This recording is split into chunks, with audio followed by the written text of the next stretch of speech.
ಇದು ವ್ಯವಸ್ಥೆಯ ಸೋಲೋ ಅಥವಾ ಸರ್ಕಾರದ ಅಸಾಮರ್ಥ್ಯವೋ? ಮೋದಿ ಸರ್ಕಾರವೇ ನೇರ ಹೊಣೆ. ಅದಕ್ಕೆ ಇಲ್ಲಿದೆ ಸಾಕ್ಷಿ. 2 ವರ್ಷ ಕಳೆದರೂ ಸುಧಾರಿಸದ NTA. ನಮಸ್ಕಾರ, ಈ ದಿನಕ್ಕೆ ಸ್ವಾಗತ. ನಾನು GM ಪವಿತ್ರ. ದೇಶದ ವೈದ್ಯಕೀಯ ಶಿಕ್ಷಣದ ಭವಿಷ್ಯ ಇಂದು ಒಂದು ಕರಾಳ ಬಿಕ್ಕಟ್ಟನ್ನು ಎದುರಿಸ್ತಾ ಇದೆ. 22 ಲಕ್ಷಕ್ಕೂ ಹೆಚ್ಚು ವಿದ್ಯಾರ್ಥಿಗಳು ಹಗಲಿರುಳು ಶ್ರಮಪಟ್ಟು ಬರೆದಂತ 2026ರ ನೀಟ್ ಪರೀಕ್ಷೆಯನ್ನ ಏಕಾಏಕಿ ರದ್ದುಗೊಳಿಸಿರುವಂತಹ ರಾಷ್ಟ್ರೀಯ ಪರೀಕ್ಷಾ ಸಂಸ್ಥೆ NTA ನಿರ್ಧಾರ ದೇಶದಾದ್ಯಂತ ಆಕ್ರೋಶಕ್ಕೂ ಕಾರಣ ಆಗಿದೆ. ಪರೀಕ್ಷೆಯನ್ನ ರದ್ದು ಮಾಡಿರೋದಕ್ಕೆ ಕಾರಣ ಪೇಪರ್ ಲೀಕ್. ಇದು ಕೇವಲ ಪರೀಕ್ಷೆಯ ರದ್ದತಿಯಲ್ಲ, ಬದಲಿಗೆ ಕೇಂದ್ರ ಸರ್ಕಾರ 2 ವರ್ಷಗಳ ಹಿಂದೆ ದೇಶದ ಅತ್ಯುನ್ನತ ನ್ಯಾಯಾಲಯ ಸುಪ್ರೀಂ ಕೋರ್ಟ್ಗೆ ನೀಡಿದಂತ ಭರವಸೆಗಳ ಕಗ್ಗೊಲೆ.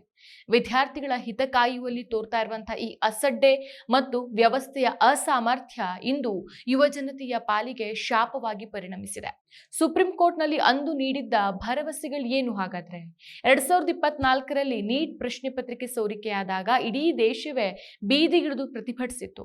ಆಗ ಸುಪ್ರೀಂ ಕೋರ್ಟ್ನಲ್ಲಿ ಸುದೀರ್ಘ ವಾದ ಮಂಡಿಸಿದಂಥ ಕೇಂದ್ರ ಸರ್ಕಾರ ಮತ್ತು NTA ಪರೀಕ್ಷೆಯನ್ನ ರದ್ದುಗೊಳಿಸೋದು ಅತ್ಯಂತ ಅವಿವೇಕದ ಮತ್ತು ಕಠಿಣ ಕ್ರಮ ಅಂತ ಬಣ್ಣಿಸಿದ್ವು. ಕೆಲವು ದುಷ್ಕರ್ಮಿಗಳು ಮಾಡಿದ ತಪ್ಪಿಗೆ ಲಕ್ಷಾಂತರ ಮುಗ್ಧ ವಿದ್ಯಾರ್ಥಿಗಳು ಬೆಲೆ ತೆರಬಾರದು ಅನ್ನೋದು ಅಂದು ಸರ್ಕಾರದ ಪ್ರಬಲ ವಾದವಾಗಿತ್ತು. ಅಕ್ರಮವೆಸಗಿದ ಕಳಂಕಿತರನ್ನ ಮತ್ತು ಪ್ರಾಮಾಣಿಕವಾಗಿ ಓದಿದ ಅಭ್ಯರ್ಥಿಗಳನ್ನ ಪ್ರತ್ಯೇಕಿಸುವ ವ್ಯವಸ್ಥೆ ಮಾಡಲಾಗುವುದು ಅಂತ ಸರ್ಕಾರ ನ್ಯಾಯಾಲಯಕ್ಕೆ ಅಫಿಡವಿಟ್ ಅನ್ನು ಸಲ್ಲಿಸಿತ್ತು. ಪರೀಕ್ಷೆಯನ್ನ ರದ್ದುಗೊಳಿಸೋದು ಅಸಮಾನರನ್ನ ಸಮಾನವಾಗಿ ಪರಿಗಣಿಸಿದಂತೆ ಮತ್ತಿದು ಸಾರ್ವಜನಿಕ ಸಂಸ್ಥೆಗಳ ಘನತೆಗೆ ತಕ್ಕುದಲ್ಲ ಅಂತ ಕೇಂದ್ರ ವಾದಿಸಿತ್ತು. ಆದ್ರೆ ಇಂದು ಅದೇ ಕೇಂದ್ರ ಸರ್ಕಾರ ತನ್ನದೇ ವಾದಕ್ಕೆ ಉಲ್ಟಾ ಹೊಡೆದಿರೋದು ಅದರ ಬದ್ಧತೆಯ ಬಗ್ಗೆ ಅನುಮಾನಗಳನ್ನು ಮೂಡಿಸ್ತಾ ಇದೆ. ಅಸಾಮರ್ಥ್ಯ ಮತ್ತು ಉತ್ತರದಾಯಿತ್ವದ ಕೊರತೆ. ಪರೀಕ್ಷೆಗಳ ಪಾವಿತ್ರ್ಯವನ್ನ ಕಾಪಾಡೋಕೆ ಸರ್ಕಾರ ಸಾರ್ವಜನಿಕ ಪರೀಕ್ಷೆ ಅಂದ್ರೆ ಅನ್ಯಾಯಯುತ ವಿಧಾನಗಳ ತಡೆಗಟ್ಟುವಿಕೆ ಕಾಯ್ದೆ 2024ನ ಜಾರಿಗೆ ತಂದಿತ್ತು. ಪಾರದರ್ಶಕ ಪರೀಕ್ಷಾ ಪ್ರಕ್ರಿಯೆಯನ್ನು ರೂಪಿಸೋಕೆ ನಾವು ಬದ್ಧರಿದ್ದೇವೆ ಅಂತ ಸರ್ಕಾರ ಜುಲೈ 2024ರಲ್ಲಿ ನ್ಯಾಯಾಲಯಕ್ಕೆ ಆಶ್ವಾಸನೆ ನೀಡಿತು.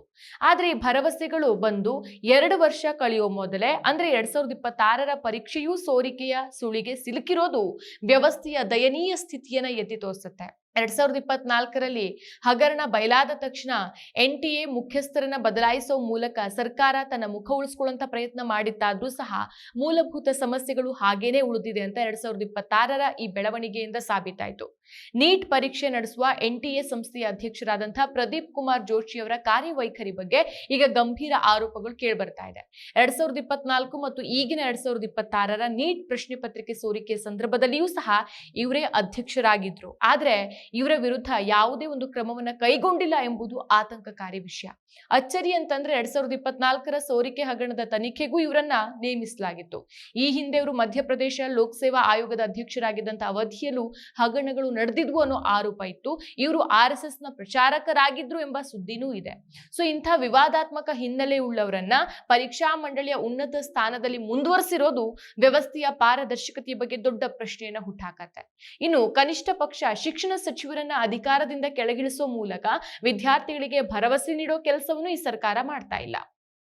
ಯುವಜನರ ಭವಿಷ್ಯದ ವಿಷಯದಲ್ಲಿ ಪ್ರಧಾನಿ ಮೋದಿಯವರು ತೋರ್ತಾ ಇರುವಂತಹ ಈ ನಿರ್ಲಿಪ್ತತೆ ನಿಜವಾಗ್ಲೂ ಆತಂಕಕಾರಿನೇ.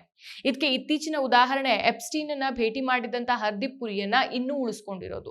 ಹರ್ದೀಪ್ ಪುರಿ ಅಂತ ಸಚಿವರ ಮೇಲಿರುವಂತಹ ಆರೋಪಗಳ ಹೊರತಾಗಿಯೂ ಅವರನ್ನ ರಕ್ಷಿಸ್ತಾ ಇರುವಂತಹ ಮಾದರಿಯಲ್ಲೇ NTA ವೈಫಲ್ಯದ ಹೊರತಾಗಿಯೂ ಸಹ ಅಲ್ಲಿನ ಅಧಿಕಾರಿಗಳನ್ನ ಉಳಿಸಿಕೊಳ್ಳಲಾಗ್ತಾ ಇದೆ. ಪರೀಕ್ಷೆ ನಡೆಯುವ ಮೊದಲೇ ಪ್ರಶ್ನೆ ಪತ್ರಿಕೆ ಸೋರಿಕೆ ಆಗಿದ್ರೂ ಸಹ ಅದನ್ನ ಪತ್ತೆ ಹಚ್ಚೋಕೆ ಸಾಧ್ಯವಾಗದ ವ್ಯವಸ್ಥೆ ಕೇವಲ ಅಸಮರ್ಥದ ಸಂಕೇತ ಮಾತ್ರ. 22 ಲಕ್ಷ ವಿದ್ಯಾರ್ಥಿಗಳ ಕನಸುಗಳಿಗಿಂತಾನು ತಮಗೆ ಬೇಕಾದವರ ಹಿತಾಸಕ್ತಿನೇ ಸರ್ಕಾರಕ್ಕೆ ಮುಖ್ಯ ಆಯ್ತಾ ಅನ್ನೋ ಸಂಶಯ ಕಾಡ್ತಾ ಇದೆ. ಇನ್ನು ಇಡೀ ದೇಶವೇ ಪರೀಕ್ಷಾ ಅಕ್ರಮಗಳ ಬಗ್ಗೆ ಉತ್ತರಕ್ಕಾಗಿ ಕಾಯ್ತಾ ಇರುವಾಗ ಜವಾಬ್ದಾರಿಯುತ ಸ್ಥಾನದಲ್ಲಿರುವಂತಹ ಶಿಕ್ಷಣ ಸಚಿವ ಧರ್ಮೇಂದ್ರ ಪ್ರಧಾನ್ ತೋರ್ತಾ ಇರುವಂತಹ ನಡವಳಿಕೆ ಅಂತೂ ಅತ್ಯಂತ ಖೇದಕರ. 22 ಲಕ್ಷ ವಿದ್ಯಾರ್ಥಿಗಳ ಭವಿಷ್ಯ ಅತಂತ್ರವಾಗಿರುವಂತಹ ಈ ಹೊತ್ತಲ್ಲಿ ಮಾಧ್ಯಮಗಳು ಕೇಳುವಂತ ಪ್ರಶ್ನೆಗಳಿಗೆ ಉತ್ತರ ಕೊಡದೇನೆ ಧರ್ಮೇಂದ್ರ ಪ್ರಧಾನ್ ಉತ್ತರಿಸೋ ಬದಲು ಮುಖ ತಿರುಗಿಸಿ ಓಡೋಗ್ತಾ ಇರೋದು ಅವರಲ್ಲಿರುವಂತಹ ಹೊಣೆಗಾರಿಕೆಯ ಕೊರತೆಯನ್ನ ಎತ್ತಿ ತೋರಿಸುತ್ತೆ. ಸಾರ್ವಜನಿಕರ ಪ್ರಶ್ನೆಗಳಿಗೆ ಉತ್ತರಿಸೋಕೆ ಸಾಧ್ಯವಾಗದ ಇಂತಹ ಪಲಾಯನವಾದಿ ಧೋರಣೆ ವ್ಯವಸ್ಥೆ ಅಸಾಮರ್ಥ್ಯವನ್ನ ಮತ್ತಷ್ಟು ಬಲಪಡಿಸತ್ತೆಯೇ ಹೊರತು ಪರೀಕ್ಷಾರ್ಥಿಗಳಲ್ಲಿ ಯಾವುದೇ ಭರವಸೆಯನ್ನ ಮೂಡಿಸ್ತಾ ಇಲ್ಲ. 2024 ತನ್ನ ಆದೇಶದಲ್ಲಿ ಸುಪ್ರೀಂ ಕೋರ್ಟ್ ನೀಟ್ ಪರೀಕ್ಷೆನ ರದ್ದುಗೊಳಿಸಿದ್ರೆ ಆಗುವಂತ 4 ಕಠಿಣ ಪರಿಣಾಮಗಳನ್ನ ಪಟ್ಟಿ ಮಾಡಿತ್ತು. ಮೊದಲನೇದು, ಶೈಕ್ಷಣಿಕ ವೇಳಾಪಟ್ಟಿ ಅಸ್ತವ್ಯಸ್ತ. ಇಡೀ ವೈದ್ಯಕೀಯ ಪ್ರವೇಶ ಪ್ರಕ್ರಿಯೆ ತಿಂಗಳುಗಟ್ಟಲೆ ವಿಳಂಬವಾಗಿ ಶಿಕ್ಷಣ ವ್ಯವಸ್ಥೆಯೇ ಕುಸಿಯತ್ತೆ. ಎರಡನೇದು, ಗುಣಮಟ್ಟದ ಮೇಲೆ ಪ್ರಭಾವ. ವೈದ್ಯಕೀಯ ಶಿಕ್ಷಣದ ಅವಧಿ ಕಡಿಮೆ ಆಗೋದ್ರಿಂದ ಭವಿಷ್ಯದ ವೈದ್ಯರ ಗುಣಮಟ್ಟದ ಮೇಲೆ ಪರಿಣಾಮ ಬೀರುತ್ತೆ. ಮೂರನೇದು, ಅರ್ಹ ವೈದ್ಯರ ಕೊರತೆ. ದೇಶದಲ್ಲಿ ವೈದ್ಯರ ಲಭ್ಯತೆಯಲ್ಲಿ ದೊಡ್ಡ ವ್ಯತ್ಯಯ ಉಂಟಾಗಿ ಆರೋಗ್ಯ ವ್ಯವಸ್ಥೆಗೆ ಹೊಡೆತ ಬೀಳತ್ತೆ. ನಾಲ್ಕನೇದು, ಸಾಮಾಜಿಕ ನ್ಯಾಯ. ಈ ಮೀಸಲಾತಿ ಸೌಲಭ್ಯದಡಿ ಬರುವಂತಹ ಹಿಂದುಳಿದ ವರ್ಗಗಳ ಮತ್ತು ಬಡ ಕುಟುಂಬಗಳ ವಿದ್ಯಾರ್ಥಿಗಳಿಗೆ ಇದು ಚೇತರಿಸಿಕೊಳ್ಳಲಾಗದ ನಷ್ಟವನ್ನ ಉಂಟು ಮಾಡತ್ತೆ ಅಂತ. ಸೊ ಇಂದು 2026 ಪರೀಕ್ಷೆಯನ್ನು ರದ್ದುಗೊಳಿಸುವ ಮೂಲಕ NTA ಈ ಎಲ್ಲಾ ಅಪಾಯಗಳನ್ನ ಮುಗ್ಧ ವಿದ್ಯಾರ್ಥಿಗಳ ಮೇಲೆ ಹೇರಿದೆ. ಇದು ವ್ಯವಸ್ಥಿತ ಉಲ್ಲಂಘನೆನೋ ಅಥವಾ ಆಡಳಿತದ ವೈಫಲ್ಯವೋ? ಯಾವುದೇ ಪರೀಕ್ಷೆನ ರದ್ದುಗೊಳಿಸಬೇಕಾದ್ರೆ ಅಲ್ಲಿ ವ್ಯವಸ್ಥಿತ ಉಲ್ಲಂಘನೆ ಆಗಿದೆ ಎಂಬ ಒಂದು ಬಲವಾದ ಪುರಾವೆ ಇರಬೇಕು. CBI ತನಿಖೆ ಇನ್ನೂ ನಡೀತಾ ಇರುವಾಗಲೇ ಇಷ್ಟು ದೊಡ್ಡ ಮಟ್ಟದ ನಿರ್ಧಾರ ಕೈಗೊಂಡಿರೋದು ಪ್ರಶ್ನೆ ಪತ್ರಿಕೆ ಸೋರಿಕೆಯ ತೀವ್ರತೆಯು ಸರ್ಕಾರ ಹೇಳ್ತಾ ಇರೋದಕ್ಕಿಂತಾನೂ ದೊಡ್ಡದಾಗಿ ಇದೆ ಅನ್ನೋದನ್ನ ಸೂಚಿಸುತ್ತೆ. ಅಂದು ನ್ಯಾಯಾಲಯದಲ್ಲಿ ಪ್ರಾಮಾಣಿಕರನ್ನ ಶಿಕ್ಷಿಸಬೇಡಿ ಅಂತ ಹೇಳಿದಂತ ಸರ್ಕಾರ ಇಂದು ಎಲ್ಲರನ್ನೂ ಸಹ ಒಂದೇ ತಕಡಿಯಲ್ಲಿ ಹಾಕಿ 22 ಲಕ್ಷ ವಿದ್ಯಾರ್ಥಿಗಳ ಭವಿಷ್ಯವನ್ನ ಬಲಿ ಕೊಟ್ಟಿದೆ. 22 ಲಕ್ಷ ವಿದ್ಯಾರ್ಥಿಗಳು ಮತ್ತು ಅವರ ಕುಟುಂಬಗಳ ಶ್ರಮ, ಹಣ ಮತ್ತು ಸಮಯದ ಜೊತೆಗೆ ಸರ್ಕಾರ ನಡೆಸ್ತಾ ಇರುವಂತಹ ಈ ಚೆಲ್ಲಾಟ ಅಕ್ಷಮ್ಯ.